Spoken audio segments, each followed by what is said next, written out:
Hello everyone, welcome to my channel student Sainik academy. आज हम आप लोगों के लिए कराए हैं बिहार शिक्षक भर्ती का एग्जाम पेपर जो आपका हुआ था 9 दिसंबर 2023 को, यानी कि कल हुआ था। ठीक है, और आज वाला भी आपको जल्दी ही कराएंगे। तो हमारा ये मैक्सिमम जो है वो 150 मार्क्स का है, 2.5 घंटे का है। ठीक है, और 150 मार्क्स का है। सबसे पहले हमारा पार्ट 1 लैंग्वेज आता है। तो इसमें हमारा पहला क्वेश्चन कह रहा है कि सबसे पहले तो ये है कि डायरेक्शंस की एक से लेकर दूसरे क्वेश्चन तक fill in the blanks with suitable articles like a an and the. यानी कि 2 क्वेश्चन होंगे जिसमें आपको ए एन और द में से एक चीज भरनी है। ऑप्शन ए है Sarita is going to join as video. Option A है द। ऑप्शन बी है ए। ऑप्शन सी है एन। ऑप्शन डी है more than one of the above. और ऑप्शन ई है नन ऑफ द अबोव। तो हमारा सही आंसर हो जाएगा ऑप्शन बी ए, यानी कि Sarita is going to join as a video. ठीक है, ऑप्शन हमारा बी है वो सही हो जाएगा। आगे बढ़ते हैं। आगे हमारा दूसरा क्वेश्चन कह रहा है कि Washington post is the most read newspaper in the USA. Option A है द। ऑप्शन बी है ए। ऑप्शन सी है एन। ऑप्शन डी है more than one of the above. और ऑप्शन ई है नन ऑफ द अबोव। तो सही answer हमारा हो जाएगा ऑप्शन ए द, यानी कि the Washington post is the most read newspaper in USA. दूसरा क्वेश्चन कह रहा है कि which of the following is not a part of kitchen, यानी इनमें से कौन सी वस्तु है वो हमारे किचन का हिस्सा नहीं है। ऑप्शन ए है बास्केट। ऑप्शन बी है गेशर। ऑप्शन सी है टेप। ऑप्शन डी है more than one of the above. और ऑप्शन ई है नन ऑफ द अबोव। सही आंसर हो जाएगा तीसरे का डी, यानी कि मोर than one of the above. इसमें से एक से ज़्यादा चीज़ें हैं जो किचन का पार्ट नहीं है। बढ़ते हैं आगे। हमारा चौथा क्वेश्चन कह रहा है which among the following is not a fruit, यानी इनमें से कौन सा है जो फ्रूट यानी फल नहीं है। ऑप्शन ए है कैरेट, यानी कि गाजर। दूसरा ऑप्शन बी है टर्निप, यानी कि सलजम। तीसरा है हमारा बीट रूट, यानी कि चुकंदर। चौथा है more than one of the above, इनमें से एक से अधिक। और ऑप्शन डी है नन ऑफ द अबव, यानी इनमें से कोई नहीं। सही आंसर हो जाएगा हमारा 4 का डी, यानी कि मोर than one of the above. इनमें से एक से अधिक हैं जो फल नहीं है, जैसे कि कैरेट यानी कि गाजर वो सब्जियों में आता है। टर्निप यानी कि सलजम वो भी सब्जियों में आता है। तो इस तरह से ये होते हैं। इस तरह एक से अधिक जो है वो फ्रूट यानी कि फल जो है वो नहीं है। आगे हमारा अगला क्वेश्चन कह रहा है 5वें नंबर का कि look there are days in the water. Option A है बर्ड्स, यानी कि चिड़िया। ऑप्शन बी है बटरफ्लाइज। ऑप्शन सी है टैडपोल्स। ऑप्शन सी है more than one of the above. और ऑप्शन ई है नन ऑफ द अबव। सही आंसर हमारा हो जाएगा option C tadpoles. Look there are tadpoles in the water. ठीक है, आगे हमारा छठा क्वेश्चन कह रहा है a year is called leap year if it has, and if option A है more days in a month, option B है more days in weeks, option C है less days in a month, option D है more than one of the above, option E है none of the above. सही answer हो जाएगा option A more days in a month. A year is called leap year if it has, option A सही हो जाएगा मोर days in a month. ठीक है, आगे बढ़ते हैं। आगे हमारा अगला क्वेश्चन कह रहा है 7वें नंबर का son of brother is known as, जो अपने भाई का पुत्र होता है वो क्या कहलाता है। ऑप्शन ए है नेफ्यू भतीजा। ऑप्शन बी है कजन। ऑप्शन सी है सिबलिंग। और ऑप्शन डी है more than one of the above. और ऑप्शन ई है नन ऑफ द अबव। सही आंसर हो जाएगा हमारा 7 का ए, यानी कि नेफ्यू। सन ऑफ ब्रदर यानी कि जो भाई का पुत्र होता है वो भतीजा कहलाता है। ठीक है, ऑप्शन ए सही हो जाएगा। आगे बढ़ते हैं। आगे हमारा 8वां क्वेश्चन कह रहा है father sister is known as, यानी कि जो पापा की बहन होती है उसे हम क्या कहते हैं। ऑप्शन ए है मौसी। ऑप्शन बी है sister in law. Option C है कजन। ऑप्शन डी है more than one of the above. Option E है नन ऑफ द अबव। सही आंसर हो जाएगा option E none of the above. ठीक है, आगे बढ़ते हैं। आगे हमारा नवा क्वेश्चन कह रहा है कि कौन सी बोली मध्य पहाड़ी हिंदी भाषा के अंतर्गत आती है। ऑप्शन ए है लहदा। ऑप्शन बी है नेपाली। ऑप्शन सी है गढ़वाली। ऑप्शन डी है उपयुक्त में से एक से अधिक। ऑप्शन ई है उपयुक्त में से कोई नहीं। सही आंसर हो जाएगा हमारा ऑप्शन सी गढ़वाली। जो मध्य पहाड़ी हिंदी है उस उपभाषा के अंतर्गत गढ़वाली बोली आती है। ठीक है, आगे बढ़ते हैं। आगे हमारा 10वां क्वेश्चन कह रहा है कन्नौजी किस उपभाषा की बोली बोली है? ऑप्शन ए है पूर्वी हिंदी, ऑप्शन बी है पश्चिमी हिंदी, ऑप्शन सी है बिहारी, ऑप्शन डी है उपयुक्त में से एक से अधिक और ऑप्शन ई है उपयुक्त में से कोई नहीं। सही आंसर हो जाएगा हमारा 10वें का बी यानी कि पश्चिमी हिंदी। जो कन्नौजी है वो पश्चिमी हिंदी उपभाषा की बोली है। हमारी पश्चिमी हिंदी में 5 भाषाएं आती हैं, खड़ी बोली, कन्नौजी, बुंदेली, ब्रजभाषा, अंगरू, ठीक है, यानी कि हरियाणवी, ये 5 आती हैं। मैंने इसको ट्रिक भी बताई थी आपको याद करने के लिए। खड़ी हूँ मैं ब्रज की भाषा में, वो भी बूंदेली कन्नौज के, ठीक है। खड़ी हूँ मैं यानी खड़ी से खड़ी बोली, ब्रज की भाषा में यानी कि ब्रजभाषा, खड़ी हूँ मैं ब्रज की भाषा में, वो भी यानी कि बुंदेली, वो भी बूंदेली कन्नौज के, ठीक है, और बंगारू। पूर्वी हिंदी में 3 भाषाएं आती है, अवध, बघेली, छत्तीसगढ़ी। आगे बढ़ते हैं। आगे बिहारी हिंदी में आती है हमारी 3 भाषाएं, भोजपुरी, मैथिली और मगही, ठीक है। भोजपुरी हमने आपको याद कराया था कि पूरी में बिहार में याद कराया था ना, भोजपुरी, मैथिली, मगही, ठीक है, ये सब बिहारी भाषा के अंतर्गत आती हैं। हमारा 11वां क्वेश्चन कह रहा है कि छोटी बात को बढ़ा चढ़ाकर कहना अर्थ के लिए सटीक मुहावरा है। देखो छोटी सी बात है उसको हम बड़ा चढ़ाकर कह रहे हैं, तो उसके लिए कौन सा सही मुहावरा है? ऑप्शन ए है मन टटोलना, ऑप्शन बी है तिल का ताड़ करना, ऑप्शन सी है दाल ना गलना, ऑप्शन डी है उपयुक्त में से एक से अधिक और ऑप्शन ई है उपयुक्त में से कोई नहीं। सही आंसर हमारा हो जाएगा ऑप्शन बी, तिल का ताड़ करना। छोटी बात को बढ़ा चढ़ा कर कहना यानी कि हो मतलब हो गया है तिल का ताड़ करना, ठीक है। हमारा 12वां क्वेश्चन कह रहा है कि तुलसीदास ने कवितावली की रचना किस भाषा में की है? ऑप्शन ए है मैथिली, ऑप्शन बी है अवधी, ऑप्शन सी है ब्रजभाषा, ऑप्शन डी है उपयुक्त में से एक से अधिक और ऑप्शन ई है उपयुक्त में से कोई नहीं। तो हमारा सही आंसर हो जाएगा 12 का सी यानी कि ब्रजभाषा। जो तुलसीदास ने कवितावली की रचना है वो ब्रजभाषा में की है, ठीक है, 12 का सी सही हो जाएगा। हमारा 13वां क्वेश्चन कह रहा है कि राजस्थानी उपभाषा के अंतर्गत कितनी बोलियां आती हैं? हमारी राजस्थानी उपभाषा उसके अंतर्गत कितनी आती हैं बोली? ऑप्शन ए है 6, ऑप्शन बी है 5, ऑप्शन सी है 4, ऑप्शन डी है उपयुक्त में से एक से अधिक और ऑप्शन ई है उपयुक्त में से कोई नहीं। तो हमारे 13वें का सही आंसर हो जाएगा ऑप्शन सी 4। राजस्थानी उपभाषा के अंतर्गत 4 बोलियां आती हैं, ठीक है। आगे हमारा 14वां क्वेश्चन कह रहा है खड़ी बोली को आर्टिफिशियल डायलेक्ट कृत्रिम बोली किसने कहा है? ऑप्शन ए है George Abraham Grierson, option B है गिल क्राइस्ट, ऑप्शन सी है गार्सा दताशी, ऑप्शन डी है उपयुक्त में से एक से अधिक, ऑप्शन ई है उपयुक्त में से कोई नहीं। सही आंसर हो जाएगा option A George Abraham Grecian, ठीक है। खड़ी बोली को आर्टिफिशियल डायलेक्ट यानी कि कृत्रिम बोली जॉर्ज अब्राहम ग्रेशन ने कहा है, यानी कि 14वें का ये ऑप्शन सही हो जाएगा।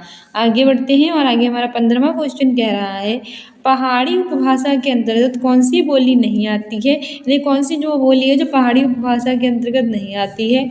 ऑप्शन ए है पूर्वी पहाड़ी, ऑप्शन बी है मध्य पहाड़ी, ऑप्शन सी है पश्चिमी पहाड़ी, ऑप्शन डी है उपयुक्त में से एक से अधिक और ऑप्शन ई है उपयुक्त में से कोई नहीं। सही आंसर हमारा हो जाएगा 15वें का ए यानी कि पूर्वी पहाड़ी उपभाषा के अंतर्गत पूर्वी हिंदी आती है, ठीक है। आगे बढ़ते हैं। आगे हमारा 16वां क्वेश्चन कह रहा है कि दक्षिणी को अन्य किस नाम से भी पुकारा जाता है? यानी कि जो दक्षिणी है उसको अन्य किस नाम से हम जानते हैं? ऑप्शन ए है हिंदवी, ऑप्शन बी है हिंदी, ऑप्शन सी है हिंदुस्तानी, ऑप्शन डी है उपयुक्त में से एक से अधिक और ऑप्शन ई उपयुक्त में से कोई नहीं। सही आंसर हमारा हो जाएगा 16वें का डी यानी उपयुक्त में से एक से अधिक। एक से अधिक भाषा को हम दक्षिणी के नाम से भी जानते हैं। आगे हमारा 17वां क्वेश्चन कह रहा है निम्नलिखित में से कौन सा शब्द शुद्ध है? यानी कि बताइए इनमें से कौन सा वो शब्द है जो शुद्ध है? ऑप्शन ए है अंत्याक्षरी, ऑप्शन बी है अंत्याक्षरी, ऑप्शन सी है अंताक्षरी, ऑप्शन डी है उपयुक्त में से एक से अधिक और ऑप्शन ई है उपयुक्त में से कोई नहीं। हमारे 17वें का सही आंसर हो जाएगा ऑप्शन ए अंत्याक्षरी, ठीक है।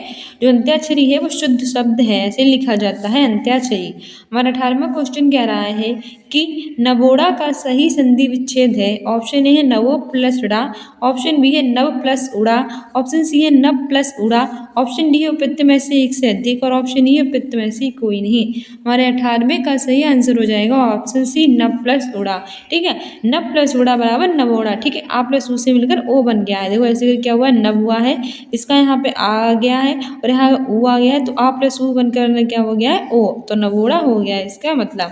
आगे हमारा 19वां क्वेश्चन कह रहा है कि ऋजु का पर्यायवाची शब्द है। ऑप्शन ए है ऋचा, ऑप्शन बी है सरल, ऑप्शन सी है कुटिलता, ऑप्शन डी उपयुक्त में से कोई नहीं और ऑप्शन ई उपयुक्त में से ऑप्शन डी है उपयुक्त में से एक से अधिक और ऑप्शन ई है उपयुक्त में से कोई नहीं। हमारा 19वें का सही आंसर हो जाएगा ऑप्शन बी सरल। ठीक है, ऋजु का पर्यायवाची सरल होता है। हमारा 20वां क्वेश्चन कह रहा है जो ज्ञात इतिहास के पूर्व का हो वाक्यांश के लिए एक शब्द है। ऑप्शन ए है प्रागैतिहासिक, ऑप्शन बी है ऐतिहासिक, ऑप्शन सी है प्राच्य, ऑप्शन डी है उपयुक्त में से एक से अधिक, ऑप्शन ई है उपयुक्त में से कोई नहीं। हमारे 20वें का सही आंसर हो जाएगा ऑप्शन ए प्रागैतिहासिक। जो हमें इतिहास के बारे में पता है यानी जो ज्ञात इतिहास है उसके पूर्व का हो उसे हम प्रागैतिहासिक कहते हैं। हमारा 21वां क्वेश्चन कह रहा है कि पारितोषिक किस शब्द का पर्यायवाची है। तो बताइए जो पारितोषिक है वो किस शब्द का पर्यायवाची है। ऑप्शन ए है इनाम, ऑप्शन बी है कबूतर, ऑप्शन सी है पत्थर, ऑप्शन डी है उपयुक्त में से एक से अधिक और ऑप्शन ई है उपयुक्त में से कोई नहीं। तो हमारा सही आंसर हो जाएगा 21वें का इनाम। लोग कहते नहीं आज हम तुम इस बात पे पारितोषिक प्रदान करेंगे यानी कि इनाम प्रदान करेंगे और 21 का ऑप्शन ए सही हो जाएगा। हमारा 22वां क्वेश्चन कह रहा है कि प्राय की दृष्टि से यानी पर्यायवाची की दृष्टि से कौन सा युग्म सही नहीं है। इनमें से आपको एक वो जोड़ा बताना है जो कि पर्यायवाची के लिए सही नहीं है। ऑप्शन ए है तरी तरिणी, ऑप्शन बी है उपल अस्म, ऑप्शन सी है अनिल तुषार, ऑप्शन डी है उपयुक्त में से एक से अधिक और ऑप्शन ई है उपयुक्त में से कोई नहीं। तो हमारा 22 का सही आंसर हो जाएगा ऑप्शन सी अनिल और तुषार। ठीक है, ये सही नहीं है पर्यायवाची की दृष्टि से, जबकि उपल माने भी होता है पत्थर और अश्म माने भी होता है पत्थर, तरी और तरिणी माने होता है नौका। ठीक है, ये दोनों तो सही है, तो ये हमारा सी वाला ही सही हो जाएगा कि ये सही नहीं है और नहीं ही हमसे पूछा है। हमारा 23वां क्वेश्चन कह रहा है कि पाकिट मार शब्द में कौन सा समास है। ऑप्शन ए है अव्ययीभाव समास, ऑप्शन बी है तत्पुरुष समास, ऑप्शन सी है द्वंद्व समास, ऑप्शन डी है उपयुक्त में से एक से अधिक और ऑप्शन ई है उपयुक्त में से कोई नहीं। तो हमारे 23वें का सही आंसर हो जाएगा ऑप्शन बी तत्पुरुष समास। पाकिट मार यानी पाकिट को मारने वाला, तो हमारा सही आंसर हो जाएगा तत्पुरुष समास। हमारा 24वां क्वेश्चन कह रहा है निम्नलिखित में से कौन सा वाक्य शुद्ध है। ऑप्शन ए है श्री कृष्ण के अनेक नाम हैं, ऑप्शन बी है आपका पत्र धन्यवाद सहित मिला, ऑप्शन सी है बंदूक एक उपयोगी अस्त्र है और चौथा कह रहा है उपयुक्त में से एक से अधिक और ऑप्शन ई कह रहा है उपयुक्त में से कोई नहीं। हमारा 24 का सही आंसर हो जाएगा 24 का सही आंसर हो जाएगा ऑप्शन डी उपयुक्त में से एक से अधिक। ठीक है, इसमें से एक से अधिक वाक्य हैं जो शुद्ध हैं। आगे बढ़ते हैं। आगे हमारा 25वां क्वेश्चन कह रहा है कि एक लड़के ने ठीक उत्तर दिया। तो वाक्य में एक है यानी कि जो एक लड़का है उसने सही उत्तर दिया, उसमें से जो एक है वो क्या है। ऑप्शन ए है संज्ञा, ऑप्शन बी है सर्वनाम, ऑप्शन सी है विशेषण, ऑप्शन डी है उपयुक्त में से एक से अधिक। सही आंसर हो जाएगा ऑप्शन सी विशेषण। एक लड़के ने ठीक उत्तर दिया, इसमें जो एक है वो हमारा विशेषण है और वो भी हमारा संख्यावाचक विशेषण है। ठीक है, हमारा 26वां क्वेश्चन कह रहा है कि सुंदर शब्द किस वाक्य में क्रिया विशेषण के रूप में प्रयुक्त हुआ है। तो बताइए जो सुंदर शब्द है वो कौन सा वाक्य है जिसमें क्रिया विशेषण के रूप में प्रयुक्त हुआ है। ऑप्शन ए है सुंदर की कल्पना कला है, ऑप्शन बी है ये बच्चा कितना सुंदर है, ऑप्शन सी है ये लड़का बहुत सुंदर लिखता है, ऑप्शन डी है उपयुक्त में से एक से अधिक और ऑप्शन ई है उपयुक्त में से कोई नहीं। सही आंसर हो जाएगा ऑप्शन सी ये लड़का बहुत सुंदर है। सुंदर शब्द जो है इस वाक्य में क्रिया विशेषण के रूप में प्रयोग हुआ है वो है एक लड़का, ये लड़का बहुत सुंदर लिखता है। ठीक है, 26 का सी हो जाएगा। आगे बढ़ते हैं और आगे हमारा 27वां क्वेश्चन कह रहा है भारत की प्राचीन भारतीय आर्य भाषा है। ऑप्शन ए है संस्कृत, ऑप्शन बी है पाली, ऑप्शन सी है तमिल, ऑप्शन डी है उपयुक्त में से एक से अधिक, ऑप्शन ई है उपयुक्त में से कोई नहीं। तो हमारा 27वें का सही आंसर हो जाएगा ऑप्शन डी उपयुक्त में से एक से अधिक। भारत की प्राचीन भारतीय आर्य भाषा एक से अधिक है। ठीक है, आगे हमारा 28 नंबर का क्वेश्चन कह रहा है कि निम्नलिखित में से जातिवाचक संज्ञा कौन सी है। तो बताइए इनमें से वो कौन सी संज्ञा है जो जातिवाचक है। ऑप्शन ए है बुद्धि, ऑप्शन बी है सफाई, ऑप्शन सी है ममता, ऑप्शन डी है उपयुक्त में से एक से अधिक, ऑप्शन ई है उपयुक्त में से कोई नहीं। तो हमारा 28 का सही आंसर हो जाएगा ऑप्शन ई उपयुक्त में से कोई नहीं। आगे बढ़ते हैं। आगे हमारा 29 नंबर का क्वेश्चन कह रहा है कि निम्नलिखित में से कौन सा उत्तम पुरुष सर्वनाम है? ऑप्शन ए है तुम, ऑप्शन बी है वह, ऑप्शन सी है मैं, ऑप्शन डी है उपयुक्त में से एक से अधिक और ऑप्शन ए उपयुक्त में से कोई नहीं। तो 28 टाइम का सही आंसर हो जाएगा सी यानी कि मैं। इसमें से जो उत्तम पुरुष पूछा है वो मैं जो है वो उत्तम पुरुष है। आगे बढ़ते हैं। आगे हमारा 30वां क्वेश्चन कह रहा है रोहित अमेरिका में नौकरी करना चाहता है। वाक्य में प्रतिक्रिया का स्वरूप है। ऑप्शन ए है इच्छा बोधक क्रिया, ऑप्शन बी है अभ्यास बोधक क्रिया, ऑप्शन सी है सत्य बोधक क्रिया, ऑप्शन डी है उपयुक्त में से एक से अधिक और ऑप्शन ई उपयुक्त में से कोई नहीं। सही आंसर हो जाएगा 30 का ही इच्छा बोधक क्रिया। रोहित जो है वो अमेरिका में नौकरी करना चाहता है, ये एक इच्छा बोधक क्रिया है। आगे हमारा पार्ट 2 जनरल स्टडीज़ का है जो हम अगले पार्ट में कराएंगे। ये हमारे मोस्ट इंपॉर्टेंट थे 30 क्वेश्चन जो कि हमारे 9 दिसंबर को जो आपका एग्जाम हुआ था बिहार शिक्षक भर्ती 2.0 उसके थे। इससे पहले मैंने 8 दिसंबर का पेपर करा दिया है और इसके काफ़ी शॉर्ट्स भी बना रखे हैं और प्लेलिस्ट भी बना रखी है, तो आप उसी प्लेलिस्ट में जाके सारे शॉर्ट्स और वो दिसंबर वाला एग्जाम पेपर देख सकते हैं। बाकी 9 दिसंबर वाला भी देख सकते हैं जो हमने आज करवाया है। इसके बाद हमें जनरल स्टडीज़ के भी पेपर करवाएंगे तो वो भी देख सकते हैं। बाकी आपके जितने भी पेपर होंगे वो सारे करवाएंगे। साथ ही आप हमारी प्लेलिस्ट चेक कर सकते हैं एग्जाम में बेटर करने के लिए। हर स्टूडेंट्स इन अकेडमी को इंस्टाग्राम पे फॉलो कर सकते हैं जिससे आप एग्जाम में बेटर कर सकें। सुबह 10 बजे हमारे करंट अफेयर देख सकते हैं। ठीक है, तो मिलते हैं अपने नेक्स्ट वीडियो में। Like this video then don't forget to subscribe this channel. Thank you, bye.